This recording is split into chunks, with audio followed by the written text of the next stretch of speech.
Why would someone so full of wisdom, surrounded by crowds hungry for meaning, choose to keep the most powerful teaching a secret? This question has haunted scholars, mystics, and seekers for centuries. Jesus, Master of Light, Healer of Souls, and Herald of the Kingdom, spoke loudly and clearly about love, humility, forgiveness. But there was something more, an intimate, incandescent knowledge that was never publicly revealed. Not because it was forbidden, but because it was dangerous. Not dangerous for him, but for those who would hear without being ready. This secret was veiled not with words, but with silence. And it is in this silence that the word of fire began to echo. In the world where Jesus lived, words were not just organized sounds to communicate ideas. They were living forces, capable of creating or destroying realities. The Jewish tradition already taught that the universe was created by the Word, and this notion was widely accepted among the Essenes, Pharisees, and the doctors of the law. But not everyone understood the power these words carried. While the people listened to parables, the closest disciples had access to something deeper, a hidden code that could only be deciphered with an awakened heart. The word of fire was not just a teaching, it was a state of being, an ignition point that, once lit, would never go out. In the canonical records, it's easy to notice a pattern. Jesus often fell silent when questioned about higher truths. Before Pilate, when everything seemed to crumble, he remained silent. In critical moments when full revelation could change the course of history, he chose not to speak. This silence was not omission, it was a spiritual strategy. He knew that full revelation, if given to an unprepared heart, would be like casting pearls before swine, as he himself had said. The secret was too sacred to be left to chance. Discernment was needed. The word of fire was not meant to be heard. It was meant to be felt, intuited, awakened from within. Historically, the Roman Empire saw any spiritual movement with subversive potential as a threat. The public preaching of a word that would ignite hearts with true inner power would risk not only Jesus, but the entire kingdom project. The spiritual fire, if misunderstood, could turn into revolt, fanaticism, chaos. The time was not ripe. Therefore, he used simple stories, images of the earth, seeds and vines, to hide explosive truths. It was a pedagogy of the spirit, where the teaching was offered in layers, and only penetrated the soul of those who were truly ready to burn from within. And what would this word of fire be? Not a literal sound, but a vibrational frequency, something as ancient as creation itself, yet so revolutionary that it needed to be protected. The Essenes spoke of it in their hidden writings. The Gnostic texts hinted at it in fragments. The Gospel of Thomas itself, rejected by orthodoxy, stated, "If what is within you is not brought forth, what is outside of you will destroy you." It was a clear allusion to the inner flame, the voice that burns without being consumed, a silent echo that pulses in every human being, waiting to be activated. The word of fire is, above all, a call to return to the origin. Interestingly, this word has no translation. It does not fit into words. It is not taught, not transmitted, not copied. It is older than Hebrew, more vibrant than Aramaic. It is spoken in the innermost part of the being, when the ego falls silent and the spirit rises. Jesus did not say it because it could not be said. He lived it, and that was enough. His gestures, his silences, his gazes, everything was imbued with this hidden flame. Let those who have eyes to see, see. Let those who have ears to hear, hear. But only those who already carry a spark in their chest can hear. Throughout history, many have tried to discover this word. Alchemists, Kabbalists, Sufis, Christian mystics, all were seeking the primordial sound, the key that opens all doors. But most searched externally, in books, in formulas, in masters. Few understood that this word of fire does not come from the outside. It ignites within, like a spontaneous combustion triggered by faith, by love, by profound self-knowledge. It is the revelation that occurs when the being can no longer bear to live in the dark, when the soul decides courageously to set ablaze everything that imprisons it. The apocryphal Gospels, despite being rejected by the official canon, cast small sparks of this mystery. The Gospel of Philip, for example, mentions that Jesus did not teach everything openly to his disciples. There were times when he took them to secluded places, and there, far from the eyes of the world, he spoke of things that could not be understood by all. This confirms that there was indeed reserved knowledge, not out of spiritual elitism, but out of care. Fire cannot be given to children. The word could not be burned by shallow interpretations. It needed to be safeguarded until the time was ripe. What Jesus did was ignite this fire in souls through his presence. He knew that words could be distorted, but direct experience could not.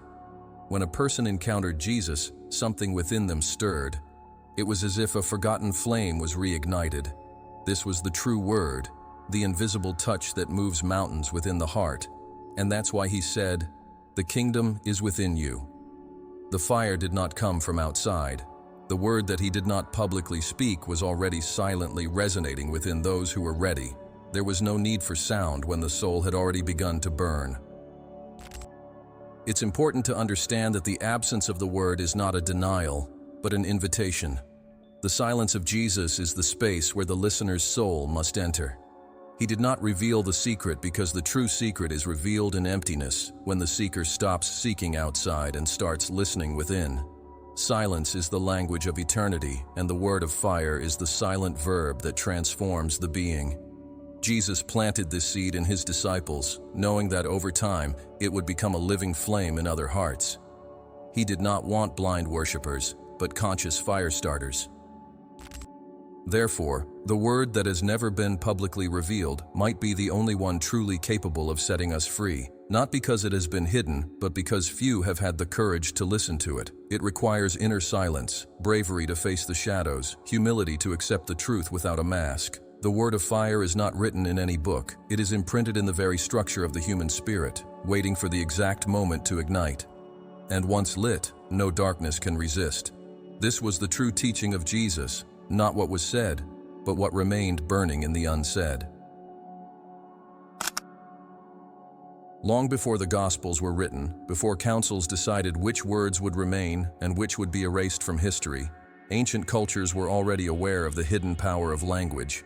Each sound emitted by a human mouth was understood as a wave of force shaping the unseen. It was not about superstition, but a deep understanding of the nature of reality. In Jesus' time, Hebrew and Aramaic were not just everyday communication languages. They were codes for spiritual activation. The Torah itself was considered alive, not only because it carried commandments, but because the letters, arranged in a specific way, generated energy fields. Each word, when pronounced with awareness, opened portals, and it is in this context that the real value of the so-called word of fire is understood. In ancient teachings, particularly among mystical rabbis and Essene initiates, it was believed that certain combinations of letters and sounds could heal diseases, alter states of consciousness, and even move the forces of nature. Jesus was not ignorant of this knowledge. On the contrary, he was a profound connoisseur of the esoteric layers of language. When healing with words, commanding the sea to be still, or calling Lazarus from the tomb, he was not merely exercising divine authority, but also vibrational precision.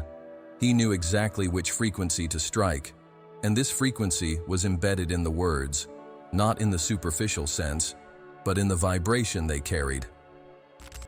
This is a crucial key to understanding Jesus' silence about the word of fire. What he did not reveal was not a secret phrase that could be memorized and repeated like a magical mantra. It was something more subtle and more powerful. It was the very matrix of the original sound, the vibration of the fiat lux, "Let there be light," which gave rise to creation. In the Gospel of John, we read that, "In the beginning was the Word, and the Word was with God, and the Word was God." This word was not merely an abstract concept, it was the primordial sound, the divine resonance that contained within it the entire code of existence. Jesus knew this word, he was this word. But he did not utter it in its entirety because the world was not yet ready to vibrate at that frequency. Among the scholars of Kabbalah, this vibration is called Shem HaMeforash, the explicit name of God, formed by 72 sacred names extracted from Exodus. These names, when pronounced with intention and wisdom, bring forth powerful manifestations. But even within Jewish mystical tradition, there were severe warnings about the misuse of these sounds. Only the purest initiates could access them without losing themselves. Jesus, although embodying divine love, was also a guardian of this knowledge, and he knew that the word of fire could not be handed over as a sacred toy to those who were still spiritually asleep. It was a tool of creation, but also of destruction, if used with ego and ignorance. Upon understanding this, it becomes clear that the power of words goes far beyond rational content. When Jesus said, "It's not what goes into the mouth that defiles a man, but what comes out of it," he was pointing to the source of vibration, the heart. Words are not born solely from the mind, but from the inner vibration of the being. The word of fire, therefore, is that which originates from the divine center within each one of us. It is not created, it is released. And when this happens, there is no way it won't burn. It is a silent sound that reverberates in the bones, a subtle explosion that tears through the armor of the ego and exposes the essence of the spirit. This knowledge was not confined to the Jewish tradition. The ancient Egyptians also understood that language was magical. The words of the priests were not recited, they were activated. In Sanskrit, a language considered sacred in India, each syllable has a specific vibrational effect on the body and soul. Mantras are not just prayers, they are sound formulas. All of this converges to a single universal truth. Sound is a creator. The word is fire when it is born from consciousness. Jesus was the living intersection of these traditions. He knew the hidden paths of each one, and because of this, he knew that the true power of the word was not in being said, but in being lived. There are records indicating that he spent entire nights in prayer, not reciting memorized formulas, but plunging into the depths of the divine sound. It was there, in the vibrant silence of the early morning, that the word of fire burned within him. This was not a prayer like the ones we mechanically perform. It was a fusion with the source, a state of unity so intense that the sound no longer needed to be pronounced. He was, and this is the nature of the word that he did not reveal, a word that is a state of being, not an external code, but an internal fusion with the Creator's vibration. Many who approached him noticed this power, even without understanding it rationally. It was enough to be in the presence of Jesus for something to reorganize internally. Hearts warmed, consciousness expanded, diseases disappeared. This did not happen by magic, but by attunement. The word of fire was not spoken, but was transmitted by the frequency of his presence. This is one of the greatest secrets of mankind's spiritual history. The most powerful sound is not the one heard with the ears, but the one felt with the soul. And perhaps this is the reason why he said, "My words are spirit and life." He wasn't just talking about ethical teachings, but about energy transmissions. Each sentence that came out of his mouth was an activation.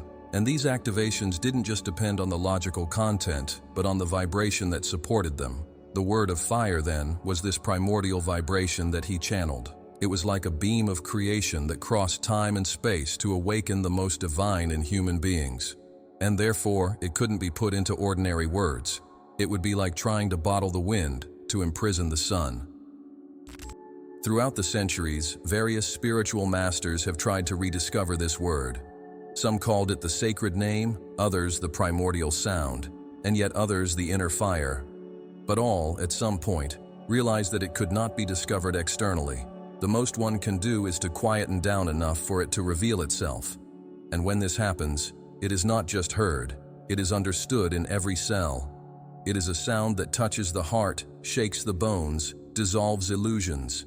The word of fire is the language of unveiled truth. It does not attack, it does not demand, but it transforms. Wherever it touches, nothing remains the same. Thus, the silence of Jesus takes on a new meaning. It was not omission, nor vanity-induced mystery. It was protection. It was love. It was cosmic pedagogy. By not speaking, he taught more than 1,000 books could explain. The word of fire is not in some hidden text, nor in a secret kept by occult societies. It is accessible but not visible. It is alive, but not pronounced. It is ignited in each one who dares to dive into their own silence and discover there the vibration that moves the universe. Jesus did not reveal this word because he knew it can only be discovered by those who fervently decide to awaken. Much of what Jesus experienced, taught, and revealed never made it into the official texts. This was not by chance, but by intention. Centuries after his departure, those who decided what would be considered sacred used the power filter more than the truth filter. The canonical Gospels, although beautiful, are just the surface of an unfathomable depth. What lies between the lines, what was deliberately left out, is as impactful as what was included. And it is among these hidden texts, the so-called apocryphal and Gnostic ones, that we find sparks of what would be the word of fire. Fragments, disconnected pieces, silent clues that point to something much larger, more dangerous, more transformative than religious leaders were willing to allow. A living gospel which did not fit into the frames of dogma. One of the most revealing examples is the Gospel of Thomas, rediscovered in Nag Hammadi, Egypt in 1945. Unlike traditional Gospels, it does not narrate miracles or chronological events. It is a collection of secret sayings attributed to Jesus, intended for those seeking not a religion, but a revelation. The first line already sets the tone. These are the secret words that Jesus, the living one, spoke, and Didymus Judas Thomas wrote. The very use of the word secret indicates that there were layers of teachings, and among these sayings there is a powerful phrase, if they ask you, where are you from? Tell them, we come from the light, from the place where the light arose by itself. Here the light is not just metaphorical illumination, but a symbol of the primordial fire, the vibrational origin of existence. Another deeply symbolic text is the Gospel of Philip, where it reads, "The word is alive when it is spoken, for it is pronounced by life." This statement directly touches the core of the word of fire. It is not repetition that makes a word sacred, but the life that sustains it. Jesus did not intend to be adored for his words, but lived through them. He knew that the sound uttered without consciousness is empty, but the silence filled with presence is transformative. Therefore, he chose to keep silent about what could only be understood with the heart aflame.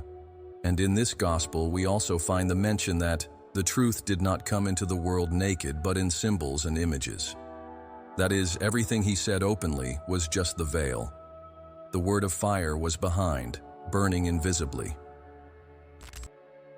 There is also the Gospel of Mary, attributed to Mary Magdalene, where the female figure is presented as Jesus' closest disciple, the one who understood what the others could not. When she begins to reveal the secret teachings, Peter and other disciples question her authority. This shows that the true teaching of Jesus, especially that linked to the word of fire, was not compatible with the patriarchal and authoritarian structures of the time. It was free knowledge, intuitive, revealed in the heart, a fire that could not be controlled by hierarchies, and perhaps for this reason it was concealed, because it was too liberating, too dangerous, too inflammable to be institutionalized. In the ecclesiastical councils that defined the sacred books, such as the one in Nicaea in 325 AD, many of these gospels were discarded, considered heretical. But heresy, from the Greek heresis, simply means choice. In other words, those texts represented other possible choices for spiritual understanding. The decision to erase them was a political choice, not a spiritual one. And with this choice, many of the bridges leading to the word of fire were burned, not because it could be destroyed, but because the path to access it was obscured. However, the fragments remained, like embers still glowing under the ashes of history.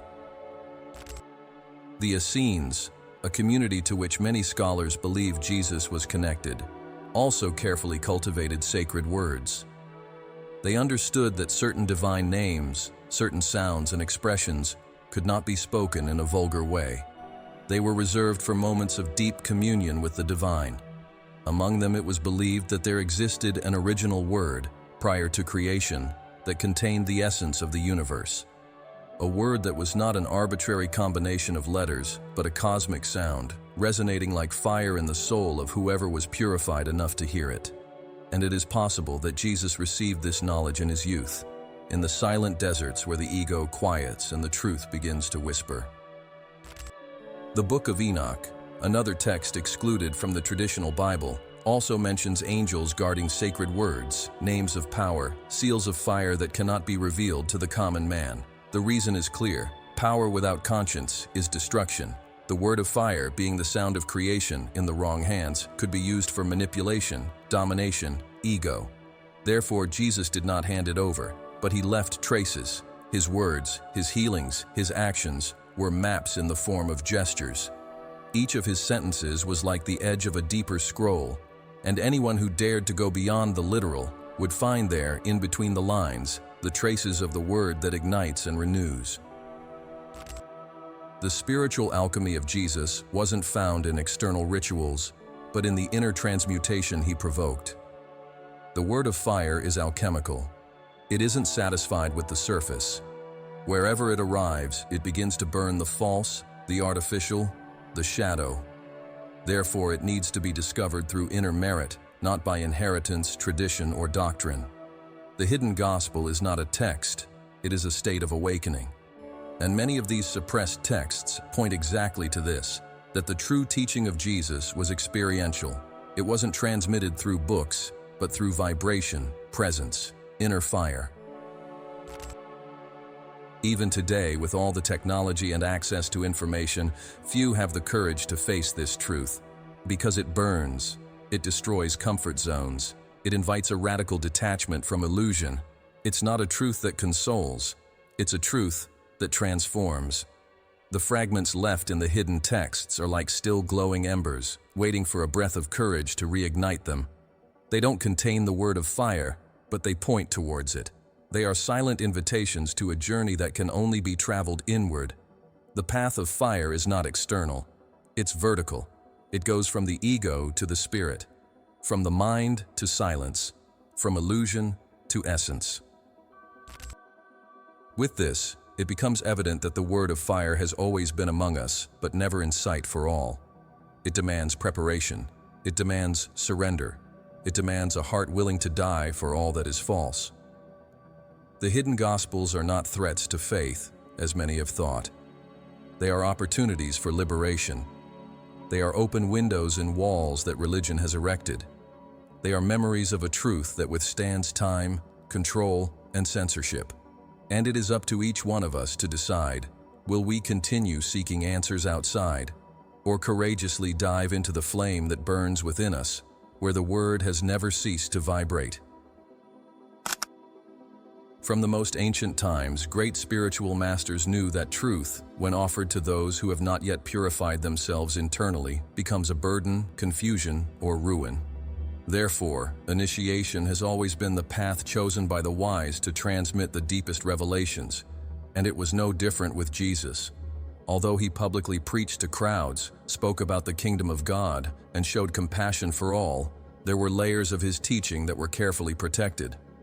The word of fire, this transformative and dangerous knowledge, was never made available to unprepared eyes and ears.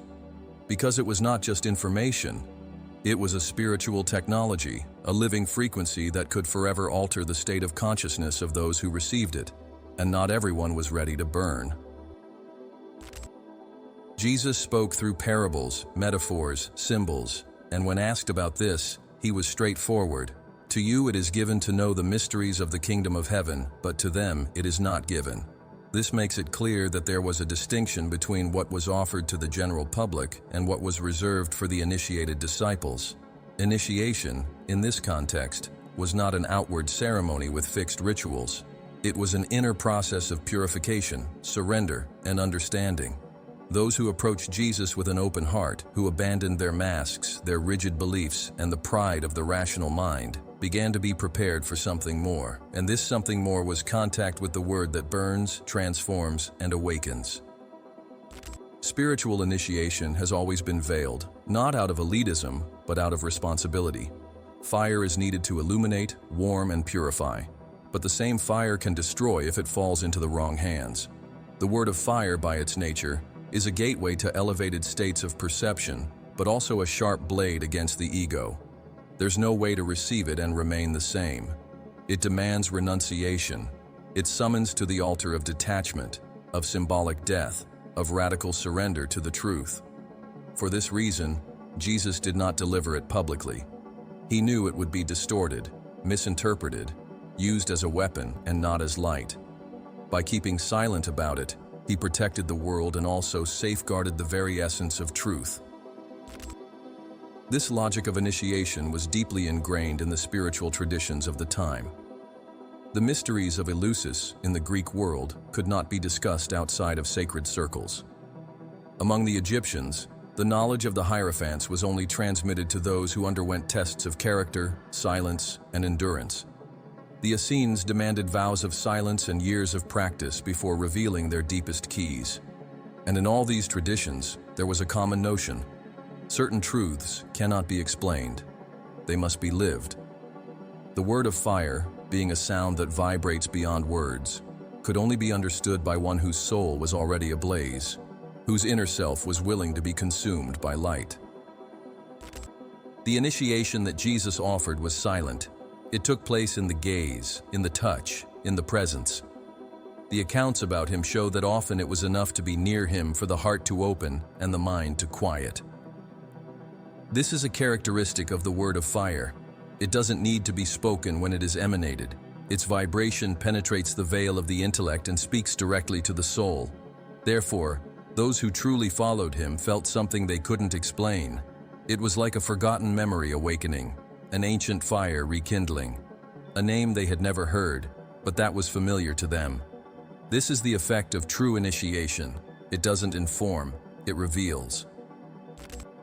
Many who listened to him understood nothing, others were scandalized, still others tried to trap him in linguistic pitfalls. But Jesus was never dominated by verbal disputes.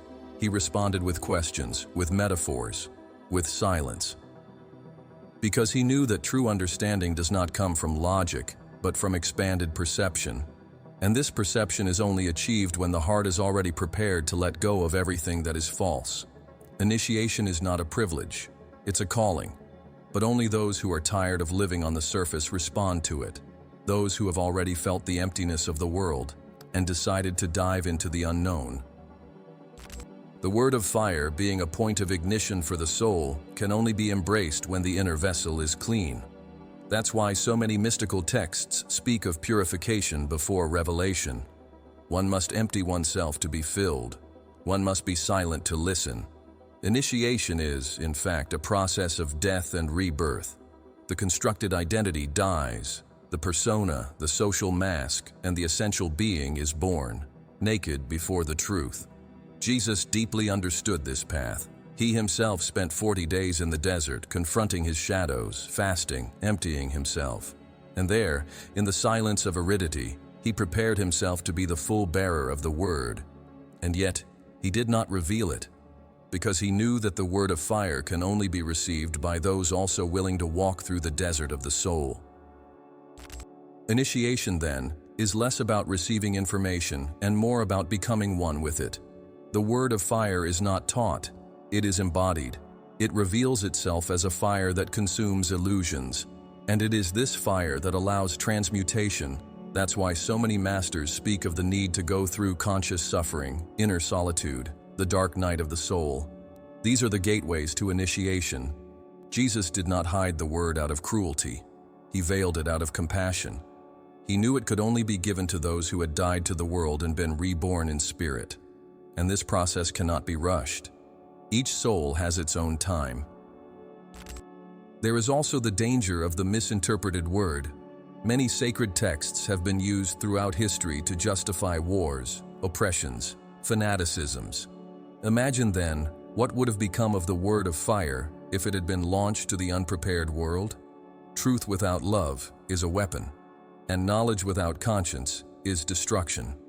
Jesus, being the embodied conscience, knew this. Therefore, he created an invisible network of initiates, people who, in silence, would carry the fire and keep it lit through the centuries. These are not famous nor canonized. They are silent beings, often unknown, who keep alive the flame of what has never been revealed, but has always been felt. The initiation that Jesus proposed was not a spiritual club, but a radical call to transformation. It was a commitment to a truth that transcends religions, dogmas, and traditions. and this truth burns. The word of fire is not comfort, it is awakening, and whoever awakens can no longer sleep. Therefore, it is protected by a veil of silence, not to hide, but to preserve, not to exclude, but to prepare. Everyone who approaches it must first decide, am I willing to burn everything that I am not? Am I ready to let the old me die? Because only then can the word fully dwell. And finally, it's important to remember that the path of initiation is neither linear nor comfortable. It requires courage, patience, and faith. But it's a path that rewards with what no human word can describe. Because the word of fire, when it finally awakens within, not only reveals the truth, it transforms the being into the truth itself. And it's at this point that everything begins anew. Because the true initiation doesn't end with the encounter of the word. It begins there, when the fire starts to guide every step, every choice, every breath. And the one who carries this fire is never the same again, because now they are the flame itself. Throughout Jesus' journey, fire was present as a symbol, metaphor, and silent force behind his words. It was not the literal fire that consumes matter, but the one that transforms essence. On several occasions, he used the image of fire to express not punishment, but transmutation, a spiritual heat that does not destroy out of cruelty, but burns to purify. When he said, "I have come to bring fire on the earth, and how I wish it were already kindled," he was not referring to the destruction of the physical world, but to the ignition of a latent spiritual consciousness in humanity. The word of fire he carried was not a threat, but a promise, an invitation to abandon the shackles of illusion and allow the soul to be ignited by a light that consumes the darkness without leaving ashes. This spiritual flame, present in almost all mystical traditions on the planet, has always been associated with the awakening process. Alchemists called it the secret fire, Hindus referred to it as Kundalini, Taoists as burning chi. In all cases, the fire represented a subtle energy that rises, purifies, transforms, and elevates. With Jesus, this fire appears as the superior baptism. John the Baptist said, "I baptize you with water for repentance, but he who comes after me will baptize you with the Holy Spirit and with fire." Here, we have a clear distinction between the basic initiation, represented by water, and the supreme initiation, which involves fire. The baptism with fire is the direct contact with the burning word that burns everything that is ego and leaves only what is truth. Elijah, the Old Testament prophet, is another character closely linked to fire. He confronted false prophets by invoking a divine flame that descended from the heavens. And not by chance, Jesus is described as having a direct connection with Elijah. Some even believe that he was the reincarnation of that prophet.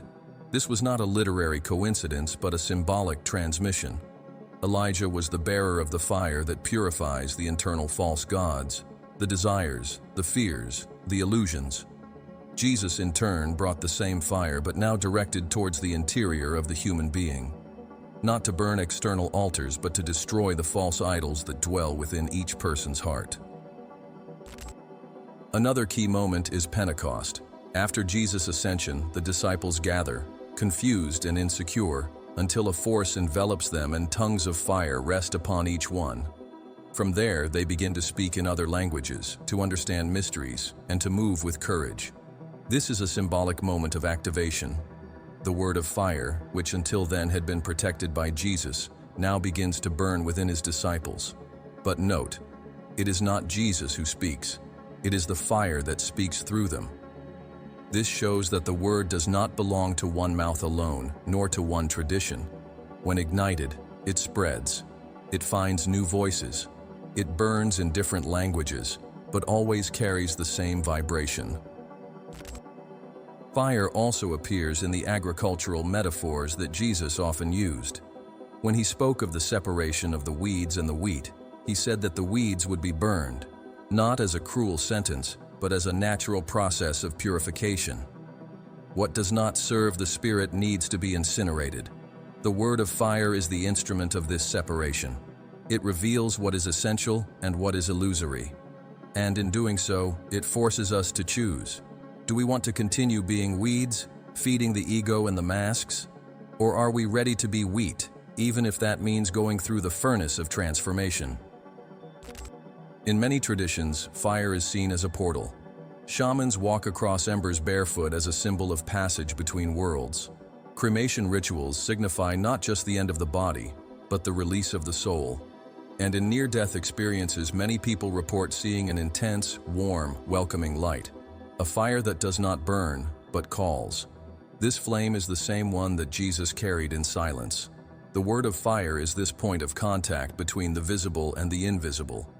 It is the threshold between the human and the divine, and those who approach it with reverence feel they are before something that cannot be explained, only experienced. But this fire also scares, because it demands surrender. You cannot maintain control in the face of fire. It consumes everything that is artificial.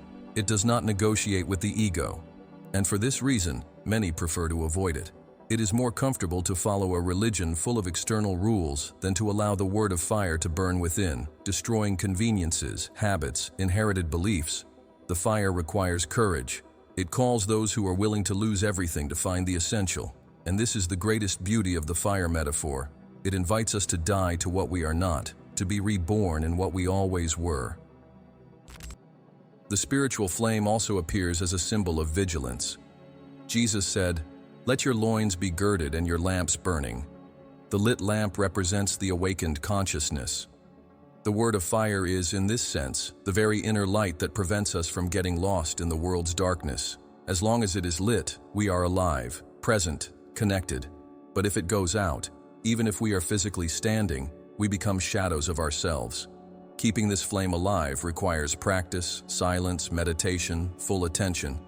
It is not a gift that is received all at once. It is a continuous vigil, a daily act of rekindling. The life of those who carry this flame is never the same again, not because everything magically resolves, but because perception changes.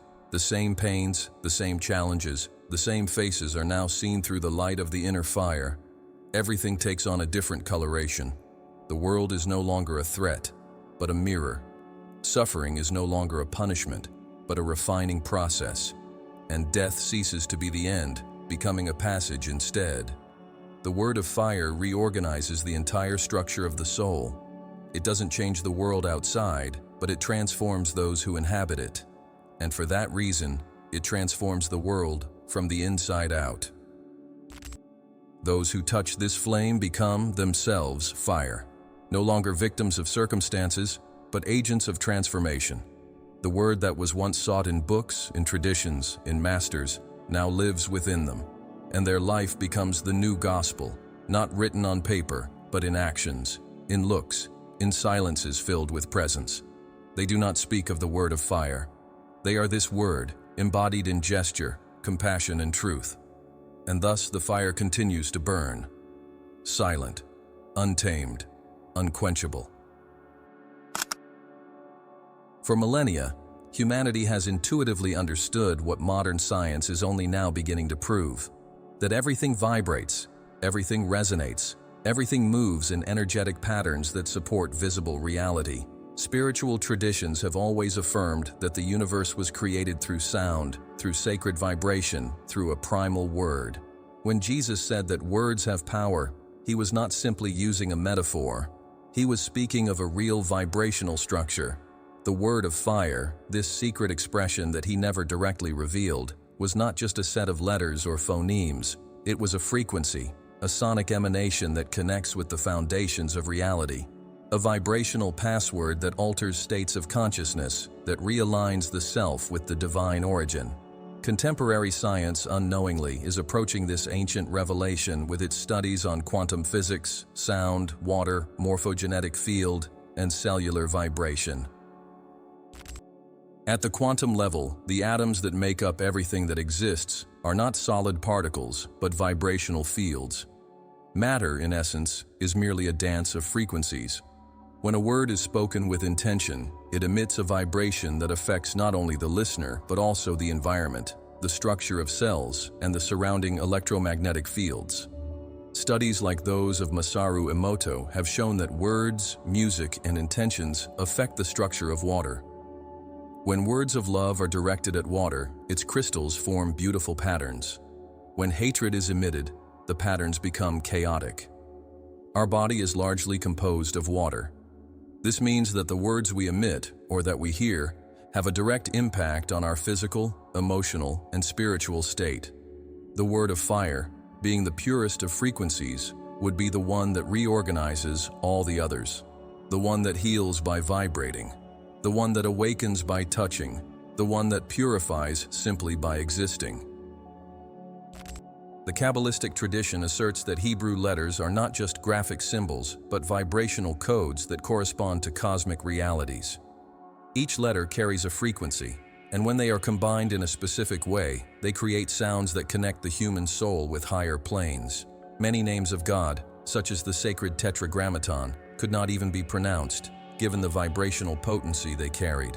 They were not common words, but sound bridges between the visible and the invisible. The word of fire falls into this category. It is not spoken lightly. It cannot be reproduced by any mouth, for its vibration requires a purified body, a clean heart, a silenced mind. It is, at the same time, music and flame, word and light, sound and essence. Jesus, being the incarnation of the Word, was the living manifestation of this frequency. He didn't just speak sacred words, he was the very resonance of divine love. When he healed with a simple touch or a brief command, what happened was not a miracle in the magical sense, but a vibrational reconfiguration. His field emitted a frequency so pure, so aligned with the source, that wherever he was, disharmony could not persist. Diseases dissolved, hearts opened, consciousness expanded. He was the word of fire and flesh. And because of this, he didn't need to reveal it in terms. His presence already emitted it. His silence already transmitted it. His breath already carried it. The physics of sound waves show that certain sounds generate geometric shapes when they vibrate on surfaces such as water or sand. This field of study, called cymatics, reveals that sound is a creator of forms. The ancients knew this. That's why mantras, repetitive prayers, sacred chants. They were not just forms of devotion, but instruments of spiritual engineering. And if common sounds already have such power, imagine the impact of the word of fire. The original frequency, pure, without distortions, tuned with the divine mind. This word would not just echo outside, it would reverberate within the being, reconfiguring ancestral patterns, clearing traumas, deprogramming fears, igniting the forgotten spark. Human language, in its essence, was created to shape reality. But over time, words have become corrupted, empty, repeated without intention, contaminated by fear, by lies, by superficiality. The word of fire is the antidote to this degeneration. It is the reminder of how sound can heal, liberate, elevate. That's why Jesus never openly pronounced it, because it would be like throwing a pure crystal into a sea of mud. Its power would be distorted, manipulated, used as a fetish or dogma. The sacred frequency needs silence to be heard, reverence to be welcomed, consciousness to be sustained. And the world at that time, as it is now, is still learning to listen beyond the noise. The science of sound is getting closer and closer to understanding that words are not just cultural expressions, but vibrational keys. In laboratories, specific frequencies are already being used to destroy cancer cells, to alter emotional states, to induce deep relaxation. This shows that there is a real interface between sound and biology, between vibration and health. And Jesus, with his wisdom beyond time, was already operating in this field with absolute mastery. He knew that language was the instrument of creation, that the right sound, at the right time, with the right intention, was capable of recreating life, and for that reason, he took great care in what he said, and what he didn't say. His silence was an act of love. His word of fire was a legacy for those who would come later, when they were ready to vibrate at the same frequency. There is also the aspect of sound as a portal between dimensions. In indigenous traditions, certain chants open states of expanded consciousness. In the Tibetan tradition, monks chant mantras said to dissolve the illusion of matter. In Sufism, the singing of the dervishes induces ecstasy and union with the divine. In all these cases, sound is a vehicle. It is a bridge. It is a flame. The word of fire belongs to this category of superhuman sounds. It is not just beautiful, it is transformative. It breaks barriers between the visible and the invisible, between the ego and the soul, between illusion and truth. Therefore, it could never be revealed as just any phrase. It can only be recognized by those who already vibrate in resonance with it, by those who have emptied themselves enough for the divine sound to echo without distortion. The frequency of the word of fire is also a return to the origin.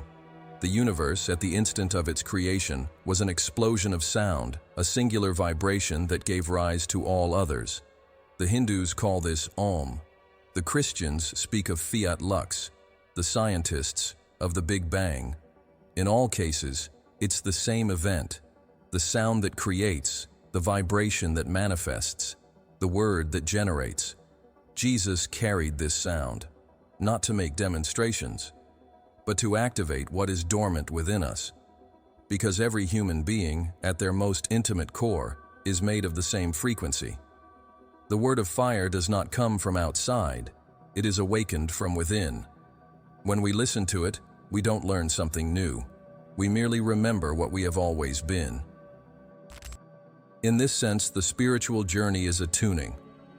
The practice of silence, meditation, conscious prayer is a way to tune the instrument of the soul to the frequency of truth.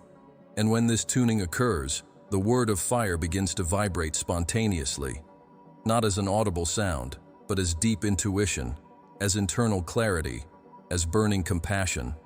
It's not something that can be explained, it's something that becomes. And in this state, every spoken word carries more than just meaning. It carries power, because now the word comes from the spirit, not the ego. Now the word is life, not noise. Science is just beginning to understand what Jesus fully lived, that creation responds to sound, that reality bends before pure vibrational intention, that the human soul, when purified, is capable of becoming a channel for this original frequency. And when this happens, everything changes. Because the word of fire, once ignited, never falls silent. It vibrates in every cell, in every thought, in every glance. It becomes the compass, the light, the strength, and the human being, at last, returns to what it always was, a living verb of the Creator. Throughout the ages, various spiritual traditions have revered the idea that the name of God, when pronounced with precision and correct intention, possesses immeasurable power. A name is not just a designation or label, but the very vibrational essence of what it names. In the ancient world, especially in the Hebrew tradition, there was a name considered so sacred that it could not even be spoken aloud. This name, represented by the tetragrammaton Yod-He-Vav-He, was more than a sound. It was a living code, a pattern of divine energy. Over time, this name became unpronounceable, not by chance, but for protection. It was believed that its incorrect pronunciation could invoke unbalanced forces, and its correct pronunciation could provoke such profound spiritual transformations that the unprepared being could disintegrate from within. The word of fire, in this context, appears as a superior variation of this hidden sound, a sound that, due to its sacred and dangerous nature, could never be given to humanity without preparation. The hidden name of God was known only by the high priests of the Temple of Jerusalem, and even then, it was pronounced only once a year, on Yom Kippur, within the Holy of Holies, and in total isolation. This act was not theatrical, it was alchemical. For, according to tradition, pronouncing this name with purity activated a direct current between the divine and the physical world. The sacred sound reorganized the energy of the temple, purified the people, and maintained the balance between the worlds. Jesus, knowing these traditions from a young age, understood the depth of the power hidden in the sacred vibrations, but he also knew that something even deeper existed behind these letters. A sound older than human languages, predating Hebrew itself, a pure frequency that could not be written but only felt. And it is this frequency that we can call the true word of fire. Not a word with letters, but an absolute sound, without translation, without form, just pure vibration. The Jewish mystical tradition through Kabbalah also preserved the knowledge that each letter of the Hebrew alphabet is a spiritual code, a vibrational channel. When correctly combined, these letters not only compose names, but construct realities. There are accounts of rabbis who meditated for years on a single divine name, seeking through silent repetition to reach states of mystical ecstasy. Sound, in this sense, was the bridge between the human and the divine. But even these wise men recognized that there was a forbidden sound, not because it was evil, but because it was too powerful. A sound that could only be released when humanity was vibrating at a higher, more compassionate, more awakened frequency. The word of fire was among these secret sounds, a verb that, once heard, could not be forgotten, a vibration that rewrites spiritual DNA. In the Christian tradition, this idea does not disappear, it simply changes shape. The New Testament is filled with references to the name above all names and the invocation of the name of Jesus as a source of miracles. But this name in its original form was Yeshua, a contraction of Yehoshua, which means God saves. Even this name carries fragments of the Tetragrammaton within it. It's no coincidence. The vibrational presence of YHWH was embedded in the mission and name of Christ. But Jesus never used the sacred name lightly. He knew that the power was not in the outward repetition, but in the inward attunement with the source. The word of fire that he carried did not depend on phonemes. It vibrated through him. It was a state of presence so exalted that any word spoken in its vibration became sacred. In later esoteric texts, references to lost sounds, hidden names, and forgotten mantras that the masters kept in silence emerge. In the Gnostic tradition, there is talk of the ineffable name that contains all the knowledge of the universe. In the writings of the early Christian mystics, the notion appears that Christ knew words of power that were never written, because their literal pronunciation would imply accessing higher realities in an irreversible way. These words, or sounds, could not be repeated by those who were still bound to matter, to ego, to fear. The word of fire is in this set. It is the primordial sound that activates the inner Christ, that dissolves the veil of illusion and reconnects the being with the source of creation. Therefore, it could never be publicly revealed, because whoever hears it needs to be ready to die symbolically and be reborn at a new level of consciousness. In the Eastern world, we find parallels with this concept. The Tibetan for example, is considered the sound of the universe. But there are also secret sounds, taught only to disciples who have spent years in preparation. These sounds are not decorative. They are portals. Similarly, in the Sufi tradition, the 99 names of Allah are meditated upon not only as divine attributes, but as specific frequencies that, when internalized, completely transform the nature of the being. The word of fire can be compared to a 100th name, one that is not pronounced but lived, one that is not learned but embodied, one that is not taught but awakened, because its presence changes everything. This tradition of the forbidden sound also appears in the Bible itself when God speaks with Moses in the burning bush. Moses asks, "What is your name?" And the answer is enigmatic. "I am that I am." In Hebrew, Ehyeh Asher Ehyeh. This phrase is more than a title. It is a vibrational affirmation of eternal existence, a mantra of pure consciousness. When Jesus says before Abraham was, "I am," he is not speaking of the ego. He is activating this same frequency. He is vibrating in the forbidden name. He is igniting the word of fire in a veiled way, through the divine verb that affirms the absolute being. This is the language of the initiates. Those who understand that every "I am" spoken with consciousness is a spark of the word that burns without consuming. The forbidden sound is, therefore, an activation code, but it's only dangerous for those who are not ready. Just as a ray of sunlight can be life for a tree and destruction for a drop of ice, the word of fire can be healing or chaos depending on the recipient. Jesus didn't prohibit its use, he merely veiled it, waiting for humanity's spiritual maturity. Each teaching he left was a preparation so that one day this sound could be heard, not with the external ears, but with the ear of the soul.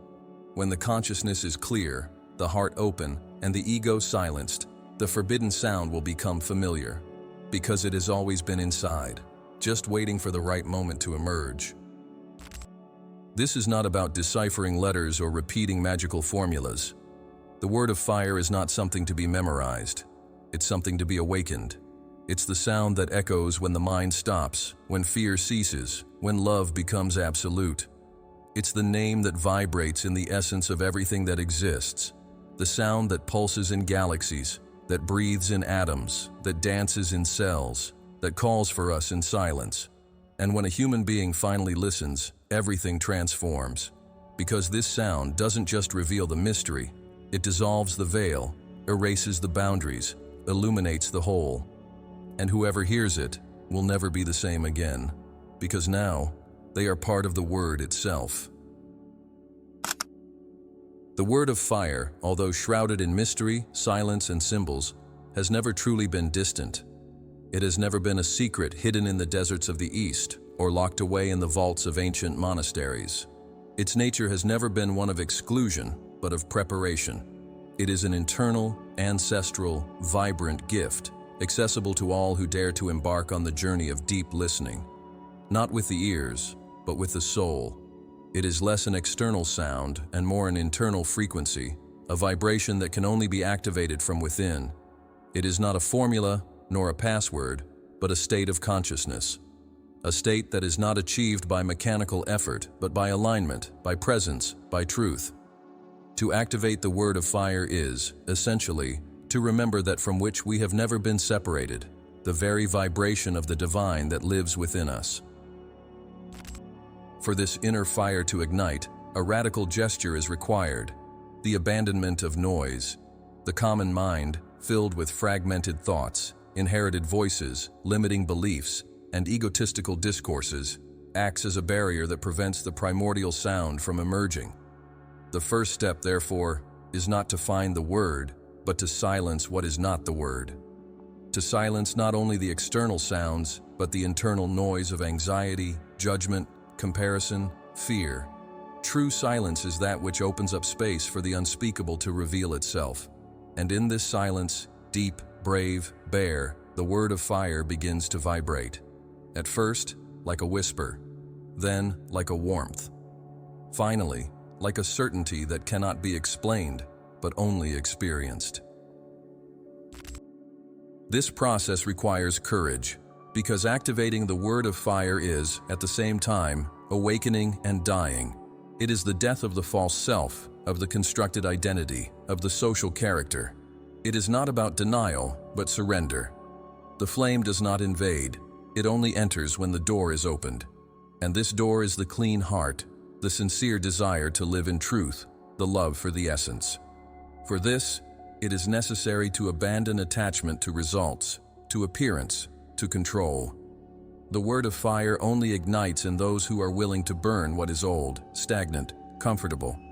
It is a living initiation that is only complete when there is surrender. And, in this sense, all conscious suffering, all pain traversed with presence, all tears embraced with faith, are fuel for this sacred flame.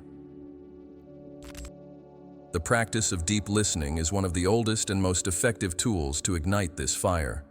Listening to the silence between words, listening to the space between thoughts, listening to the pulse of life within the body, listening to the subtle sound of breath, not as an automatic function, but as a divine instrument of attunement.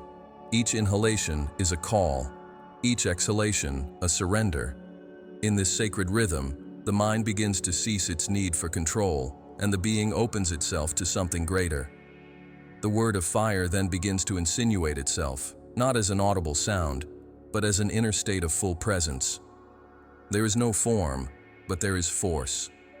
There is no phrase, but there is frequency. It is a verb that does not speak, but reveals. Another essential key is intention. Nothing vibrates higher than a sincere heart. It's not about mechanically repeating mantras, prayers, or magical formulas. Everything depends on the consciousness and purity with which it is done. A single word spoken with true love, with deep faith, with authentic humility, has more power than 1,000 soulless recitations. The word of fire is, essentially, a word born from the Spirit, a word that can only emerge when there is alignment between mind, heart, and action, when the entire being vibrates at the same frequency, when there is no internal division, when one speaks what they live and lives what they speak. The activation of this word also involves a constant practice of purification, not in a moralistic sense, but energetically. It requires distancing oneself from toxic thought patterns, from words that hurt, from behaviors that fragment. The sacred fire does not coexist with lies, with self-deception, with manipulation. It demands integrity, inner truth, radical authenticity. Each time we choose silence instead of reaction, love instead of defense, forgiveness instead of resentment, we are preparing the inner altar where the word of fire can rest. And when it arrives, there is no fuss. It doesn't shout. It simply settles in, like an ancient presence returning to its home. Gratitude is another powerful bridge for this activation. The vibration of gratitude is so high that it approaches the realm of divinity. A grateful heart, even amidst pain, becomes a pure vessel where the word can be deposited. Gratitude not as an obligation, but as a state of recognition, understanding that everything, absolutely everything, is part of the journey, that even the falls are lessons, that each shadow is an opportunity. The word of fire loves gratitude because it is its natural language. The one who gives thanks before receiving, who sees beauty before the outcome, who celebrates life even without understanding it, is already in a state of spiritual combustion. They are already being prepared. There is also the power of contemplation, observing nature, the cycles, the rhythms of the universe. Everything vibrates, everything sings, everything moves according to a silent music. The fire of the sun, the song of the birds, the ballet of the trees in the wind, all are expressions of the unspoken word. Everything is part of the great verb that sustains being. By tuning in with the simplicity of life, humans begin to remember. The word of fire is not something external to be learned. It is something internal to be remembered. A sound that pulses in every cell, that breathes along with the body, that whispers in the silence of the early morning. It has always been there, just waiting for the veil to fall. And finally, the practice of conscious love. Not romantic or conditional love, but universal love, which sees the divine in everything and everyone. This love is the very fuel of the inner flame. The word of fire feeds on it. Every gesture of kindness, every compassionate glance, every selfless act of service is a spark that feeds this flame. When you truly love, expecting nothing in return, with no hidden agenda, without charge, the being begins to vibrate in resonance with the word. And in this state, everything transforms. Words cease to be just sound. They become light, direction, healing. Because now they are spoken by someone who burns from within, someone who has already become part of the word itself. Activating the word of fire is, therefore, a profound call to authenticity, silence, presence, and love. It's not about effort, but surrender. It's not about seeking, but allowing oneself to be found. And when it ignites, there's no turning back. Because everything that comes after is guided by this flame, every step, every choice, every breath. Life ceases to be survival and becomes revelation. The world ceases to be a threat and becomes a mirror. Existence becomes sacred, because now the verb burns, and it burns eternally within. Much of what Jesus experienced is not written down. What has been said is just a small fraction of what was lived. His mission was not to compose a book, establish a religion, or leave a list of rules. He was the incarnate Word, a vibrant presence, a living flame. And as such, his greatest legacy was never in the public sermons or the recorded miracles. His true gift to humanity lies in what he did not openly say, but left ingrained in the air, in time, in the hearts of those who had eyes to see and ears to hear. The word of fire, this unrevealed code, this unspoken sound, this secret never delivered out loud, was not an oversight or an omission. It was the most sophisticated and loving spiritual strategy of all time, to hide what is sacred within each human being so that no one could take it away, corrupt it, or control it. Jesus' silence on this word was not empty, but fertile. It was the necessary space for each soul, over the centuries, to encounter it not as theory, but as revelation. He knew that knowledge of this magnitude cannot be transferred as one would transfer an object. It needs to be gestated in the soul, cultivated in the heart, awakened by the fire of direct experience. Jesus did not want to create dependence, but spiritual autonomy. He did not wish for his followers to merely repeat what they heard, but to become living channels of the truth themselves. The word of fire is the ultimate expression of this autonomy. It is the divine spark that he activated with his presence, so that one day it might become a flame in every awakened being. Therefore, when asked directly about certain mysteries, he would remain silent or answer in riddles. When the Pharisees demanded signs, he pointed to Jonah. When Pilate asked him, "What is truth?" he was silent, because the truth he carried could not be expressed in words. It was like trying to fit the ocean into a cup, and more than that, he knew that truth, when heard before its time, becomes a burden. What he desired was for each human being, by living their own trials, crossing their deserts, diving into their silence, to discover for themselves what he never said. The word of fire is, therefore, a personalized revelation. It reveals itself uniquely to each soul that seeks it sincerely. His most profound teachings were always directed at those willing to listen with more than just their ears. When he said, "He who has ears to hear, let him hear," it wasn't a poetic device. It was a code. He knew that only those who were ready to burn would truly listen. The word of fire requires a listening that goes beyond hearing. It demands a whole being attentive, a heart inflamed by the search, a soul that is tired of ready-made answers and has plunged into the abyss of the mystery. And it is precisely in this abyss, where all that is false dissolves, that the word ignites. It doesn't come from outside. It emerges, like a sudden memory of something that has always been there, dormant, waiting. This is the beauty of his silent legacy. He didn't point outward, but always inward. When he said, "The kingdom of God is within you," he was saying that the word of fire is also within. When he said, "You are God's," he was saying that the fire he carried also lives within us. When he said, "On that day you will know that I am in you and you in me," he was pointing to the absolute unity between the sacred sound and the awakened being. He didn't want followers. He wanted mirrors. He wanted to see his light reflected in the shine of the eyes of each one who chose the path of truth. Therefore his silence was so eloquent, because everything that is truly eternal doesn't need to be said, just lived. Humanity is still learning to decipher this silence. It continues to search externally for what has always been within. It still chases after miracles, gurus, formulas, revelations, while the flame waits silently at the core of being. The word of fire does not need to be taught. It needs to be remembered, and this remembrance only happens when one accepts to die to the old self, to the manufactured identity, to the attachments that feed the illusion. Jesus knew that this process would not be immediate. Therefore, he sowed seeds, activated memories, touched souls. Every gesture of his was a call. Every healing, a vibrational password. Every silence, an open door to the invisible. And everyone who approaches this vibration with humility begins to hear the sound that he never uttered. This sound is not a letter. It's not a word. It's not a language.